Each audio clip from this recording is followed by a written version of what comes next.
오늘 설교 제목은 하나님 나라의 복음과 죄 사함의 복음입니다. 여러분들께서는 복음 하면 어떤 단어들이 떠오르시나요? 죄 용서, 구원, 천국 이런 단어들이 가장 먼저 떠오르지 않으실까 생각돼 봅니다. 맞습니다. 복음은 예수님께서 나를 대신하여 죽어주셔서 우리는 죄 용서받고 구원을 받고 천국에 간다는 기쁜 소식이지요. 이것이 복음의 매우 중요한 내용입니다. 오늘 우리는 이러한 복음을, 내가 예수 그리스도의 십자가를 통해서 죄 용서받았다는 복음을 죄 사함의 복음이라고 부르려고 합니다. 오늘 우리가 읽은 본문의 14절이지요. 그 아들 안에서 우리가 속량 곧 무엇을? 죄 사함을 얻었도다. 그런데 신약 성경이 쓰여지기 전 구약 성경만 읽던 사람들도 복음이라는 말을 듣고 죄 사함의 복음을 생각했을까요? 이사야 52장 7절은 당대의 사람들이 복음을 무엇이라고 생각했는지를 분명히 보여줍니다. 함께 읽어보겠습니다. 좋은 소식을 전하며 평화를 공포하며 복된 좋은 소식을 가져오며 구원을 공포하며 시온을 향하여 이르기를 내 하나님이 통치하신다 하는 자의 산을 넘는 발이 어찌 그리 아름다운가. 아멘. 여기서 말하는 좋은 소식과 복된 소식, 이것을 두 글자로 줄이면 복음이 되는 것이죠. 복음이 여기서 나왔습니다. 그런데 그 복음의 내용이 무엇입니까? 내 하나님이 통치하신다, 너의 하나님이 다스리신다, 이것이 복음의 내용이었습니다. 성경 속에 있는 사람들에게 복음이란 언제나 내 하나님이 통치하신다, 내 하나님이 다스리신다 라는 내용입니다. 더 이상 애굽이 나를 다스리는 것이 아니고, 더 이상 바빌론이 나를 다스리는 것도 아니고, 오직 하나님이 다스리신다. 이것이 얼마나 기쁜 소식인지요. 이방의 압제를 늘 받으면서 괴로워하던 이스라엘 사람들에게 하나님이 나를 다스리신다는 소식보다 더 기쁜 소식은 없었습니다. 이처럼 복음이란 1차적으로는 먼저는 하나님께서 나를 다스리신다는 소식입니다. 이것을 흔히 하나님 나라의 복음이라고 이야기하죠. 우리가 죄 용서의 복음, 죄 사함의 복음을 제대로 이해하기 위해서는 이 하나님 나라의 복음이 배경으로 깔려 있어야만 합니다. 예수님께서 이 땅에 오셨지요. 그런데 예수님께서 이 땅에 오신 것 역시 하나님의 다스리심을 보여주시기 위해서입니다. 그래서 예수님께서 공생애를 시작하실 때 처음으로 하신 이야기가 회개하라. 무엇이 가까이 왔다? 천국 혹은 하나님 나라가 가까이 왔다라고 이야기하셨지요. 여기서 하나님 나라라는 말이 중요합니다. 우리는 하나님 나라라는 말을 들으면 국가의 3요소인 국민, 영토, 주권 중에 가장 먼저 뭐가 생각나나요? 영토가 생각납니다. 그러니까 하나님의 나라 하면 죽어서 가는 하나님의 땅, 하나님이 계신 땅, 그렇게 생각하게 되는 것이죠. 그런데요, 이스라엘 사람들은 하나님 나라라는 말을 들으면 국민, 영토, 주권 중에 주권을 가장 먼저 생각했습니다. 그러니 하나님 나라라는 말에 이 사람들은 어떤 식으로 이해했냐면 하나님이 다스리시는 곳, 이렇게 이해한 것이죠. 하나님 나라가 가까이 왔다라는 말은 하나님의 통치가, 하나님의 다스리심이 시작됐다라는 말과 같은 말입니다. 아까 이사야가 예언했던 내 하나님이 통치하신다는 그 복음이 예수님 안에서 이루어지게 된 것입니다. 이제 예수님을 통해서 하나님께서 다스리십니다. 이것이 바로 온전한 하나님 나라의 복음입니다. 오늘 본문 13절에서는 이를 이렇게 설명합니다. 그가 우리를 흑암의 권세에서 건져내사 그의 어디로 옮기셨다고요? 사랑의 아들의 나라로 옮기셨으니. 그러니까 예수님께서 이 땅에 오신 이유는 무엇입니까? 하나님의 통치하심을, 하나님의 다스리심을 보이기 위해서입니다. 그리고 이것을 성경 속에 있는 사람들은 복음으로 이해했습니다. 하나님이 나를 다스려 주신다. 아, 예수님을 통해서 복음이 임했구나. 하나님이 나를 다스려 주시는구나.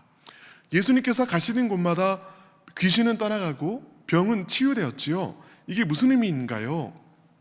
귀신이 떠나가는 것은요, 사탄의 다스림이 끊어졌다는 이야기입니다. 병이 치유되는 것은요, 하나님의 다스리심이 그 사람에게 임하였다는 의미입니다. 그렇다면 예수님께서 보여주신 하나님 나라는 어떤 나라입니까? 죽어서만 가는 곳인가요? 그렇지 않습니다. 예수님의 말씀입니다. 그러나 내가 만일 하나님의 손을 힘입어 귀신을 쫓아냈다면 하나님의 나라가 이미 너희 안에 이루어진 것이다. 자, 하나님의 나라가 죽어야만 갈 수 있다라고 이야기하고 있습니까? 그렇지 않지요. 하나님의 나라가 이미 너희에게 임하였다라고 이야기하고 있습니다. 하나님의 나라는요, 예수님을 통해서 임했고요, 지금도 우리와 함께하고 있습니다. 그렇기 때문에 우리는 이 땅을 살면서도 하나님의 나라를, 하나님의 통치하심을, 하나님의 다스리심을 경험합니다. 예수님께서는요, 우리의 눈을 열어서 하나님이 우리를 다스리고 있다는 것을 보게 해주셨습니다. 함께 읽어보겠습니다. 마태복음 6장 26절부터 29절까지입니다. 공중의 새를 보라. 심지도 않고 거두지도 않고 창고에 모아들이지도 아니하되 너희 하늘 아버지께서 기르시나니 너희는 이것들보다 귀하지 아니하냐? 너희 중에 누가 염려함으로 그 키를 한 자라도 더할 수 있겠느냐? 또 너희가 어찌 의복을 위하여 염려하느냐? 들의 백합화가 어떻게 자라는가 생각하여 보라. 수고도 아니하고 길쌈도 아니하느니라. 그러나 내가 너희에게 말하노니 솔로몬의 모든 영광으로 입은 것이 이 꽃 하나만 같지 못하였느니라. 아멘. 하나님 나라는요, 선하신 하나님께서 온전히 다스리시는 나라입니다. 공중의 새도 하나님의 주권으로 먹이시고요, 들에 핀 백합화도 하나님의 주권으로 키우십니다. 얼마나 아름다운 나라입니까? 이 하나님의 나라가, 이 하나님의 통치와 다스리심이 이미 우리에게 임하였습니다. 그러니 하나님 나라의 삶을 산다는 것은 무엇이에요?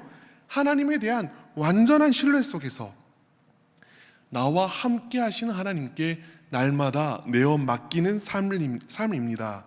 하나님이 다스리시기에, 그리고 그 하나님이 선하시기에 하나님이 다스리신다는 소식은 언제나 우리에게 복음입니다. 여러분, 하나님께서 여러분을 다스리고 계심을 믿으십니까? 그렇다면 우리는 염려할 것이 없죠. 왜요? 하나님이 선하시니까요. 정말로 하나님이 우리를 다스리고 계심을 온전히 믿는다면 우리는 걱정할 것이 없습니다. 왜요? 하나님이 인자하시니까요. 이것이 하나님의 다스리심이, 하나님의 통치하심이 우리에게 복음이 되는 이유입니다. 그런데 이러한 하나님의 다스리심에 장애가 하나 있지요. 우리의 죄의 문제입니다. 예수님께서는 이렇게 말씀하셨습니다. 예수께서 대답하시되 진실로 진실로 너희에게 이르노니 죄를 범하는 자마다 죄의 무엇이라고요? 종이라. 또 바울은 이렇게 말합니다. 너희 자신을 종으로 내주어 누구에게 순종하든지 그 순종함을 받는 자의 종이 되는 줄을 너희가 알지 못하느냐? 혹은 죄의 종으로 사망에 이르고 혹은 순종의 종으로 의에 이르느니라. 예수님께서 하신 말씀과 바울이 한 말씀 속에서 동일한 한 가지 영적인 원리가 나타납니다. 그것이 무엇입니까? 죄를 범하는 자는 죄의 종이 됩니다. 종이 무엇이지요? 다스림을 받는 자입니다. 죄의 종은 하나님의 다스림을 받는 자가 아니라 죄의 다스림을 받는 자가 되는 것입니다. 여러분, 죄에는 힘이 있습니다. 사람을 압제하고 억압하는 힘이지요. 소에 콧장을 꿰뚫어서 콧뚜레를 끼우면 소는 좋든 싫든 콧뚜레를 쥐인 사람이 이끄는 대로 움직일 수밖에 없습니다. 마찬가지로 죄를 지은 사람의 코에는 콧뚜레가 뚫려서 죄가 이끄는 대로 따라갈 수밖에 없게 되는 것입니다. 죄의 파괴적이고 중독적인 힘을 사람이 이길 수가 없지요. 죄가 주는 뒤틀린 쾌락을 사람의 힘과 능력으로는 이길 수가 없습니다. 그러니 사람이 자진해서 하나님의 다스림을 받으려고 하지 않습니다. 하나님께서 우리를 온전히 다스리기 위해서는 우리의 죄의 문제가 해결되어야만 합니다. 죄의 결과인, 죄의 파괴적인 결과인 죄과 죄를 지은 책임인 죄책, 그리고 죄를 지은 이후에 우리를 자기 멋대로 이끌려고 하는 죄의 권세, 이 모든 것들이 해결돼야 된다는 것입니다. 죄의 권세도, 죄의 죄책도, 죄과도, 이 모든 것들이 해결되어야만 한다고요. 이 죄의 문제를 어떻게 해결할까요? 이 죄의 문제를 해결하는 방법으로 하나님께서는 그의 아들을 보내주셨습니다. 그리고 아들은 우리의 모든 죄를, 죄책을, 죄과를 다 짊어지고 십자가에서 우리를 대신하여 죽어주셨습니다. 그리하여 우리의 모든 죄책과 죄과가 예수 그리스도의 십자가 안에서 해결되었습니다. 죄 사함을 얻었습니다. 그런데 죄 사함을 얻은 것만으로 끝나지 않습니다. 함께 14절을 읽어보겠습니다. 시작. 그 아들 안에서 우리가 속량 곧 죄 사함을 얻었도다. 아멘. 여기서 바울은 죄 사함을 무엇과 같은 것이라고 이야기합니까? 속량과 같은 것이라고 이야기합니다. 죄 사함 곧 속량을 얻었다는 것이죠. 속량이 무엇이죠, 여러분? 속량이란 단어는요, 노예 시장에서, 종 시장에서 쓰는 용어입니다. 노예를 돈을 주고 사는 행위를 속량이라고 해요. 이제는 주인이 바뀌었다라는 이야기입니다. 죄의 권세가, 또 죄의 다스림이 예수 그리스도의 십자가에서, 예수 그리스도께서 자기 목숨을 죄의 대가로 내어주셨기 때문에 깨어지게 되었습니다. 우리의 콧두레를 쥐고 있는 손이 바뀌게 되었다는 말이에요. 이제는 흑암의 세력이 아니라, 사탄의 권세가 아니라 그의 사랑의 아들이 우리를 다스리십니다. 하나님이, 그의 사랑의 아들인 예수님께서 우리를 다스려 주세요. 왜요? 죄의 문제가 해결되었으니까요. 이렇게 죄 사함의 복음은 하나님 나라의 복음과 하나가 됩니다.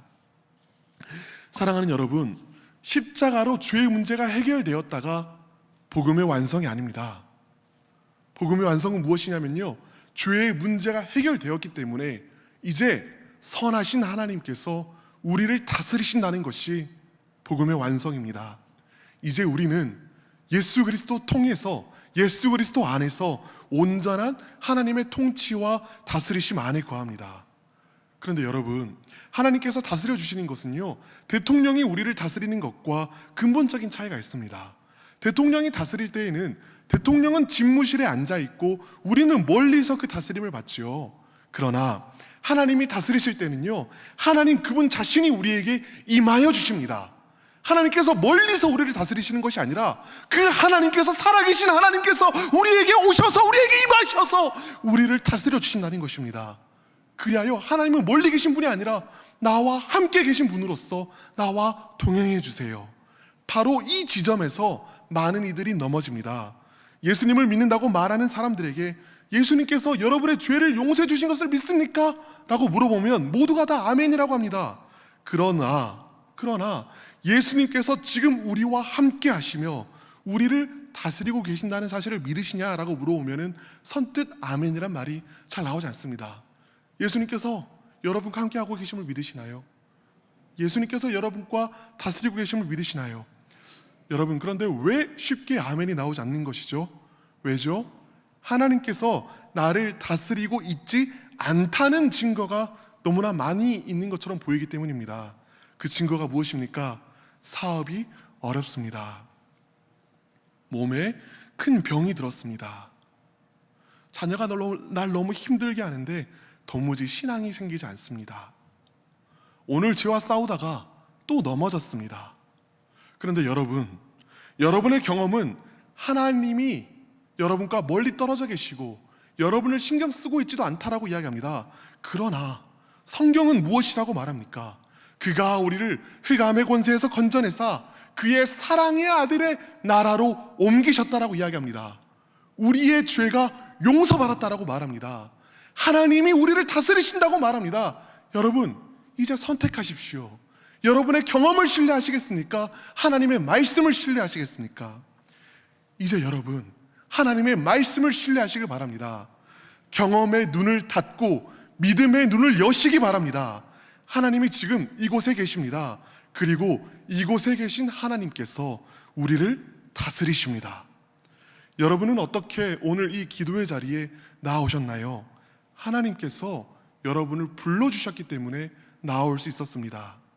여러분은 어떻게 온갖 어려움에도 불구하고, 그 많은 괴로움에도 불구하고 여전히 예수 그리스도를 믿고 붙잡으실 수 있습니까? 예수님께서 먼저 여러분들을 붙잡고 있기 때문입니다. 여러분이 오늘 기도할 수 있는 힘이 어디로부터 나옵니까? 여러분을 다스리시는 하나님으로부터 나옵니다. 여러분, 오늘 우리를 이 기도의 자리로 불러주신 하나님께서 우리를 영원토록 다스려 주십니다. 그 하나님께서 우리를 선하게 인도하여 주십니다. 세상과 마귀는 하나님이 다스리지 않는다고 속삭입니다. 그러나 우리는 하나님의 다스리심을 믿습니다. 그 모든 연약함과 부족함마저, 우리의 쓰러짐과 넘어짐마저 합력하여 선을 이루시며 오직 하나님만이 다스리시고 통치하신다는 사실을 믿습니다. 하나님의 온전한 다스리심을 믿고 그 다스림을 받는 자들의 삶은요, 이전과 완전히 달라지게 됩니다. 어떻게 달라져요? 과거에 대한 후회와 자책에서 벗어나게 됩니다. 선하신 하나님께서 이 모든 괴로움을 예수 그리스도의 십자가에서 해결하셨기 때문입니다. 그것만으로 끝인가요? 아니요. 미래에 대한 불안과 염려에서 벗어납니다. 왜요? 우리의 앞날은 사탄과 흑암의 손아귀에 잡혀있는 것이 아니라 선하신 하나님만이 우리의 앞날을 붙잡고 인도하시기 때문입니다. 우리가 자신을 사로잡던 죄의 영향을 끊어내게 됩니다. 어떻게 이런 일이 있지요? 그리스도께서 이미 십자가를 통해 승리하셨고 이제는 하나님이 나를 다스리시기 때문입니다. 이것이, 이 모든 것들이 복음이 기쁜 소식인 이유입니다. 이 놀라운 복음을, 죄사함의 복음뿐만 아니라 하나님께서 나를 다스리신다는 하나님 나라의 복음을 누리는 우리가 되기를 간절히 바랍니다. 예수 그리스도께서는 우리 죄를 용서하셨을 뿐만 아니라 이제는 우리를 다스리십니다. 예수님이 왕되는 삶을 살아가는 우리 모두 되기를 간절히 바랍니다. 기도하겠습니다. 사랑하는 하나님, 하나님께서는 우리를 온전히 완전히 영원히 다스리고자 아들을 내어주셨습니다. 그러나 우리는 과거를 후회하고 자책하며 스스로를 괴롭히는 삶을 살았습니다. 그리스도의 십자가를 붙들지 못했던 우리의 불신앙을 회개합니다. 또한 우리는 미래를 불안해하고 염려하며 걱정하는 삶을 살았습니다. 하나님의 주권과 선한 다스리심을 믿지 못했던 우리의 불신앙을 회개합니다. 지금 믿음의 눈을 들어 이곳에 임하신 하나님을 바라봅니다. 하나님은 선하십니다. 하나님은 인자하십니다. 하나님께 우리 삶의 문제를 내어 맡기며 잠잠히 하나님을 신뢰합니다. 하나님의 선하심으로 우리를 붙드시며 인도하여 주시옵소서. 승리하신 그리스도를 통해 죄를 이길 힘을 주시며 날마다 그리스도와 동행하며 살아가서 하나님의 하나님 되심을 경험하게 하여 주시옵소서. 하나님의 주권을 신뢰하며 살아가게 하여 주시옵소서. 예수 그리스도 안에 있는 기쁨과 평안함 가운데 살아가게 하여 주시옵소서. 이제 함께 기도하겠습니다. 주여 믿습니다. 주여 믿습니다. 주여 믿습니다.